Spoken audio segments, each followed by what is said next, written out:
Gajarla Ravi alias Uday alias Ganesh 3 దశాబ్దాలకు పైగా Maoist ఉద్యమంలో పనిచేస్తూ కన్నుమూశాడు. అయితే ఆ కుటుంబంలో రవి ఒక్కడే కాదు, ఆయన సోదరులు కూడా అందులోనే కొనసాగారు.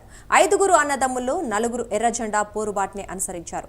ఈ క్రమంలో మావోయిస్టు పార్టీలో ఎంతో ఎత్తుకు ఎదిగిన గాజర్ల రవి ఇప్పుడు ఎన్కౌంటర్లో చనిపోవడంతో ఆ కుటుంబంలో విషాదం నిండిపోవడమే కాక మావోయిస్టు పార్టీకే భారీ ఎదురుదెబ్బ తగిలినట్లయింది. గాజర్ల రవి సొంతూరు జయశంకర్ భూపాలపల్లి జిల్లా వెలిశాలలో తీవ్ర విషాదం నెలకొంది. మరి ఆ కుటుంబానికి ఉన్న ఉద్యమ నేపథ్యం ఏంటి?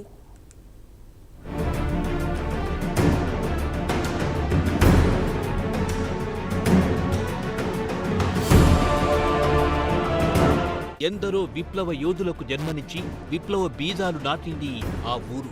బడుగు బలహీన వర్గాల కోసం పోరుబాట పట్టేలా చేసింది అదే జయశంకర్ భూపాలపల్లి జిల్లాలోని వెలిశాల గ్రామం. ఎందరో విప్లవకారులను అందించిన ఆ గ్రామం శోకసంద్రంలో మునిగిపోయింది. ఎన్కౌంటర్లో రవి మరణించారని తెలిసి ఆ గ్రామం తల్లడిల్లిపోయింది.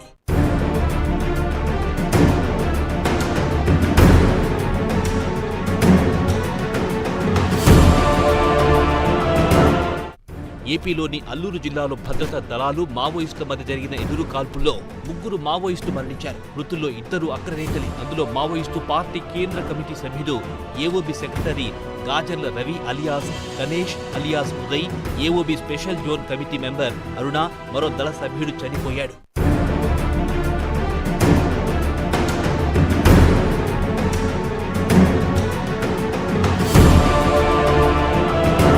కామ్రేడ్ రవిది జయశంకర్ భూపాలపల్లి జిల్లాలోని వెలిశాల గ్రామం. గాజర్ల రవి అలియాస్ గణేష్ అలియాస్ ఉదయ్ మరణ వార్త విని ఆ గ్రామంతో పాటు వారి కుటుంబ సభ్యులు ఆత్మీయులు భావోద్వేగానికి గురవుతున్నారు.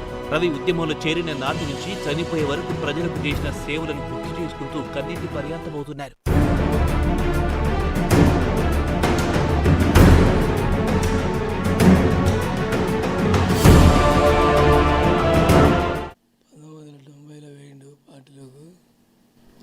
నుంచి ఇప్పటి వరకు 30 సంవత్సరాలు అయింది. 30 సంవత్సరాల నుంచి పార్టీలో ఉన్నాడు. పార్టీలో ఒక ఆమె మ్యారేజ్ చేసుకున్నాడు. ఆమె పేరు మీనా ప్రమీల. ఆమె కూడా 6 సంవత్సరాల కింద చనిపోయింది ఎన్కౌంటర్లో.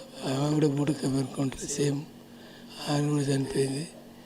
అయితే మా తమ్ముడు కలిసింది ఎప్పుడంటే చర్చలప్పుడే కలిసిండు, మధ్యలో ఎప్పుడు కలవలేదు.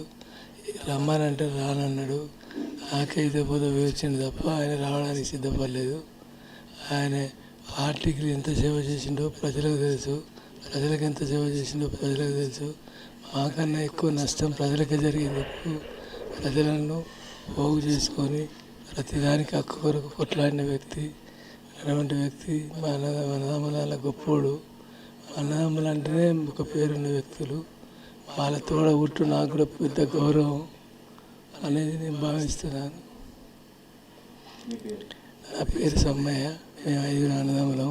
పెద్దని చనిపోయిండు, 2వ ఆయన నేను, 3వ ఆయన ఎన్కౌంటర్ చనిపోయిండు, 4వ ఆయన ఇప్పుడు చనిపోయిండు, 5వ ఆయన అశోకు అట్లా పనిచేసి అనారోగ్యంతో సులగిపోయిండు. ఈ పరిస్థితి మాది.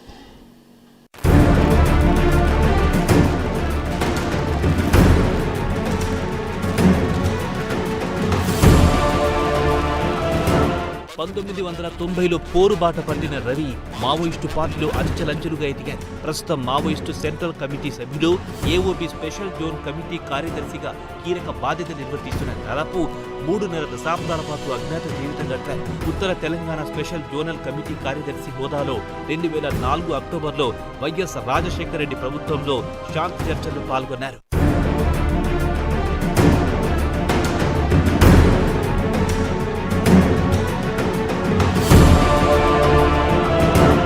రవి తల్లికి మొత్తం 5గురు సంతానం. గాజర్ల రాజయ్య అందరిలో పెద్దవాడు. కులవృత్తి చేసుకుంటూ జీవనం సాగిస్తున్నాడు. 2వ సోదరుడు గాజర్ల సమ్మయ్య సింగరేణిలో ఉద్యోగం చేసి ఉద్యోగ విరమణ పొందాడు.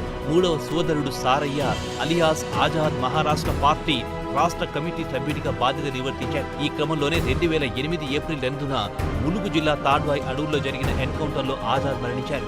రవి 4వ సంతానం. తాజాగా జరిగిన ఎన్కౌంటర్లో మృతి చెందాడు. 5వ సోదరుడు గాజర్ల అశోక్ అలియాస్ ఐతు రాష్ట్ర కమిటీ మెంబర్గా పనిచేస్తూ లొంగిపోయాడు. ప్రస్తుతం అధికార కాంగ్రెస్ పార్టీలో క్రియాశీలకంగా వ్యవహరిస్తున్నాడు.